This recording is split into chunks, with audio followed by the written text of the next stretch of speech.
What's important? What should I look for when I'm in the house at an open house or in there for 15 to 30 minutes?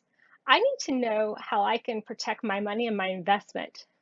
I'm Tiffany Johannes with Remax Executive and Charlotte Home Experts, and I've designed a plan that can help my buyers make a decision fast. And oftentimes it has to do with these 10 points with the added one of financing. You always want your financing in line, whether you're paying cash or you're getting a loan. We want you fully pre-approved. And after that happens and after financing is done, what are those 10 red flags to look for when you're looking at an open house or when you're looking with an agent like myself and you're going through quickly? Let's talk about it. Top 10 items.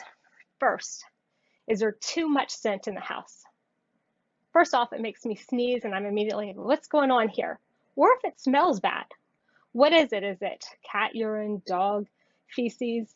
Is it just the uncleanliness of the house? So the smell is the first thing. The second thing is poor tiling job or poor flooring work. Oftentimes people will try to redo their baths with tile or try to lay hardwoods themselves. You want to make sure it's done well and it's not starting to come up or you're seeing that cracking in the grout. Third, foundation issues.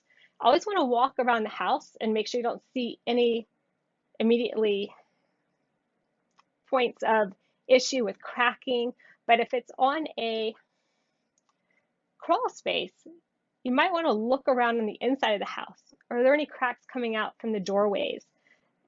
Is there any problem with opening the windows? Is there anything that you see in terms of unlevelness of the floor? Those are telltale signs. Fourth, deferred maintenance. I'm always looking at the air filters to make sure that they're clean. I'm always looking around to see, is there any peeling paint? Is there any deterioration around the door thresholds? And then I'm looking at the caulk in the bathrooms and I'm looking at just the cleanliness. Fifth, windows. Are there wonky windows? Are they opening and closing? Do they look old? Does it look like they're broken thermal seals? What do your windows look like? That's another piece. Six, do we see any mold or mold-like substances growing around the house, either on the ceiling or around vents, anything like that? It's going to be a sign. Even if we look in the crawl space and we look at the floor joists, what's going on there? Then nearby water. If there's nearby water, you've got potential for flooding. So we want to look at the flood zones. We want to look to see if we see any signs of past flooding in the home. Then water damage. I'm always looking at the ceilings everywhere around. Do I see any water leaks? Do I see any spots? Because there could be some coming in at the edge, or it could be that your air conditioner overflowed or your water heater had an issue. And if that's the case, we want to know about it.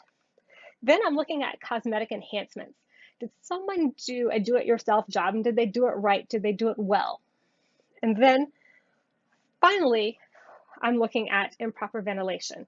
Is there any issue with the heating and cooling systems? Are we seeing dark spots or issues or moisture and condensation on the return vents and on the vents? If we look at the age of the unit, usually the air handler or the outside unit, how old is it? What do the fins look like? Those are all things I'm looking through to make sure I see a good house or not. Are we going to have issues? What are the issues that we can at least speculate on? And I said speculation because I want to put thoughts and ideas in my buyer's mind to make them understand if you're going to put due diligence money out and you're going to put the house under contract, you want to make sure that if there's an issue with certain items that you're going to be okay with losing money in today's market.